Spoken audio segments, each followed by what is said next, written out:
I lived in an old apartment in 2002. The place was built in 1900, so it was just over 100 years old when I moved in.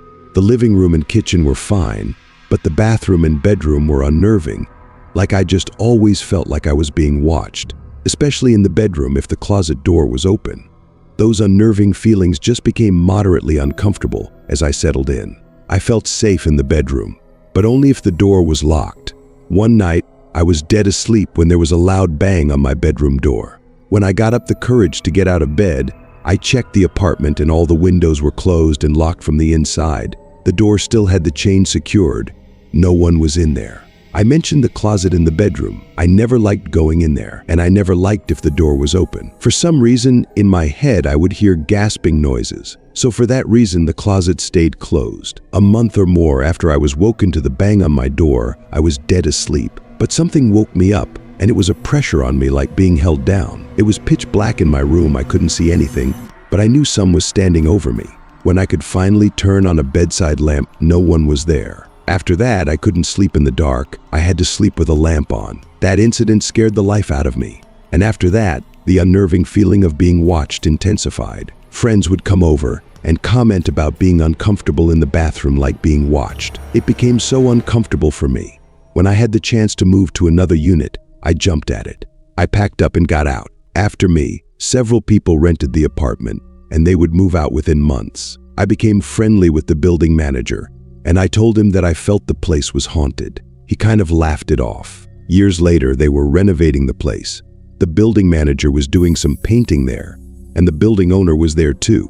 I went and checked out the apartment, and it looked nicer. It didn't feel as creepy. I got to talking with the building owner, and through the course of conversation, he just throws it out there and said that a former tenant committed suicide in the closet by hanging themselves. He also mentioned that the original designer of the building lived in that apartment and died there. I wasn't mad when I heard that, but felt validated that what I experienced was real.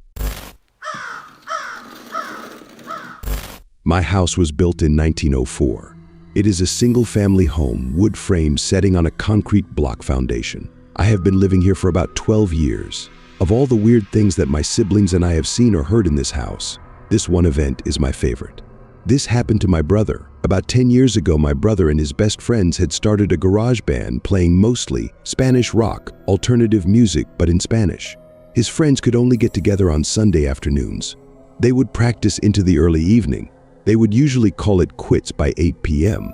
This was the time I usually showed up and went to bed, cause I worked the graveyard shift. This happened in late fall, so the days were getting shorter. They had just finished a long session when the decision to head to someone else's house came about. My brother handed his car keys to his buddy so they could load up the equipment.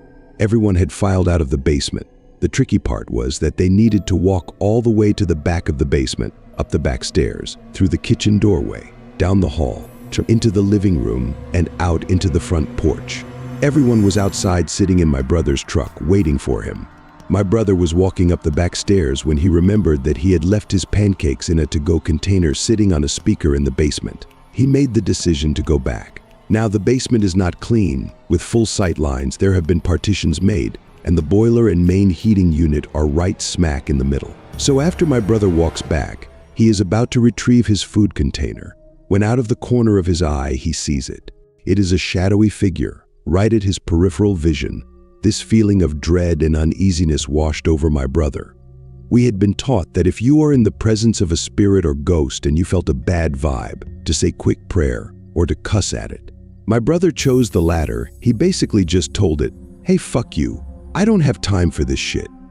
My brother started to walk to the back of the basement and briskly up the stairs, closing doors and turning off lights as he was walking out. The last light switch is on the opposite side of the front door. Luckily, the door was open, and the light from the street lamp was flooding the living room with its amber light. My brother said he felt something at his back, but at no point did he turn around. As he flicked the last switch, the living room went dark, as did the rest of the house. As he stepped out, he pulled on the door, closing it behind him. Still holding his food container in one hand, he jogged down the few porch steps. He walked towards the front gate. Our house resides far from the main street, essentially having a large front yard but no rear garage. As he closed the gap between himself and his truck, he kind of smiled and thought things over in his head. mad at himself for spooking out when there was no reason. He climbed into the driver's side of the truck, putting on his seatbelt and getting ready to pull out of the parking spot directly in front of the house, when one of his friends asked, "Hey, wait, what about your brother? Isn't he coming with us?" My brother answered, "What do you mean? He went to work early tonight. He is already gone. Do you see his car anywhere?" The next question they asked, "So then who was walking behind you when you were leaving the house?" I've been a caver in Florida for about 13 years and have been to a lot of caves. Never been afraid before this to go in one. When I was about 7 or 8 years old, I started having this recurring dream.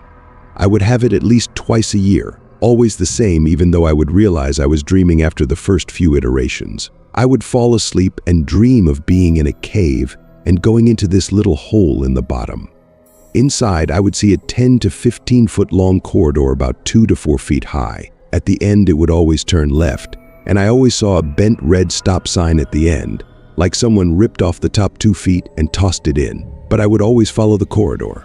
I would turn and walk past the sign despite being scared, despite many times knowing what was there, and the corridor would start descending, quickly opening up into a large vertical chamber with the path leading down in a corkscrew.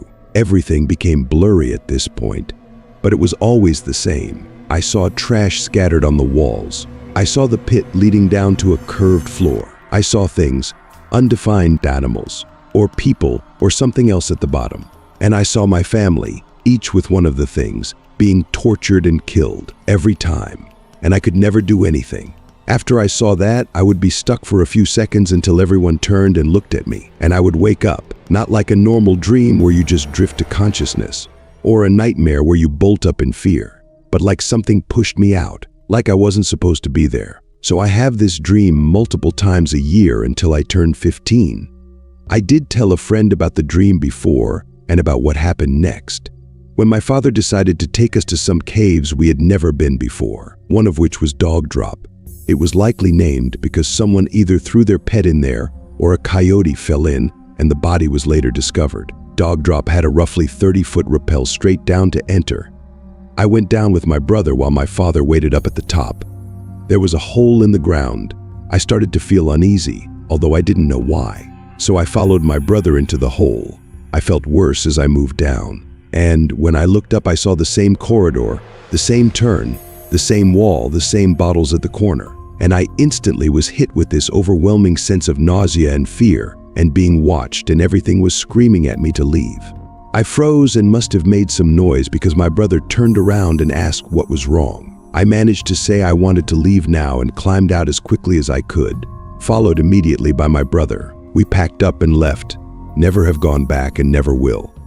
Haven't told anyone what actually happened, just said I wasn't feeling well, and they forgot pretty quickly. The thing that really makes it creepy for me is I have never had the dream again. Year after year I would have it consistently, but it just stopped after that.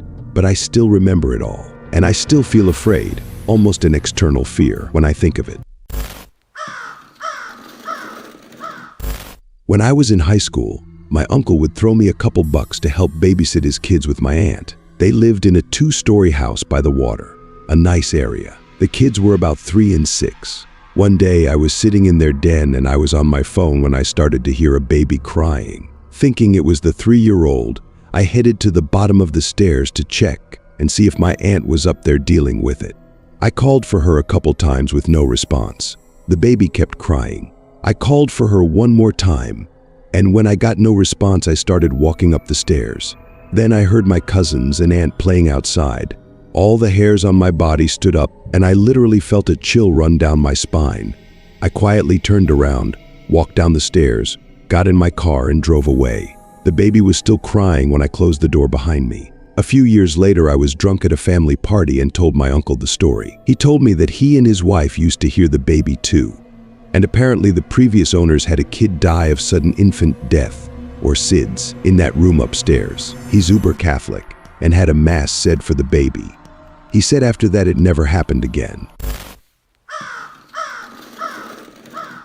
The scariest thing I've had happened while camping. So I live in Eastern Oregon, and my mom lives in Western Oregon. I went to visit her for the summer and she's very outdoorsy, so we decided to take the 1-hour drive from her city to the coast. We ended up at this free campsite at the top of this hill, huge foothills of the coastal mountains, about a 25-minute drive from the top where the campsite is to the bottom where the main road was, and we were the only campers there. We relaxed for the rest of the day, made food and more. A truck full of men drive up the hill and talk with my mom. Wasn't suspicious at the time, and they leave us.